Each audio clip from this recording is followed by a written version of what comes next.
बिस्मिल्लाहिर्रहमानिर्रहीम। अस्सलाम वालेकुम। आप देख रहे हैं नेशनल न्यूज़ और मैं हूं सुबान कुरैशी।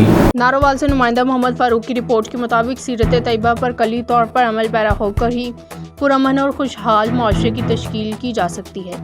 इन ख्यालात का इजहार डिप्टी कमिश्नर सैयद हसन रज़ा ने डिस्ट्रिक्ट एजुकेशन अथॉरिटी नारोवाल के ज़ेर एहतमाम मुनक्कदा महफिल मिलाद मोहम्मद सल्लल्लाहु अलैहि वसल्लम के मौके पर किया। Chief executive officer education authority Mohammad Yasin वीक समेत स्कूल एजुकेशन डिपार्टमेंट के अफसरान, असातिज़ा और तलबा की कसीर तादाद ने शिरकत की। डिप्टी कमिश्नर सैयद हसन रज़ा का मज़ीद कहना था, सरकार की सीरत की मुकम्मल तरीन अक्कासी कुरान करीम है।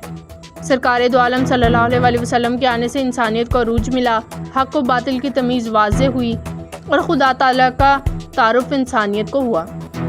इंसानियत के अखलाक और किरदार को सुलझाने के लिए अनमोल असूल मिले।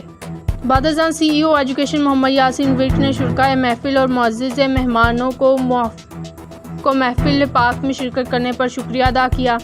महफिल पाक के इख्तिताम पर स्कूल के बच्चों की जानिब से बारगाह रिसालत माआब में दरूद व सलाम का हदिया पेश किया गया और दुआए खैर भी की गई। डिप्टी कमिश्नर ने बाबरकत महफिल के कामयाब इनेकाद पर CEO एजुकेशन मोहम्मद यासीन विर्क और इनकी तमाम टीम को मुबारकबाद पेश की।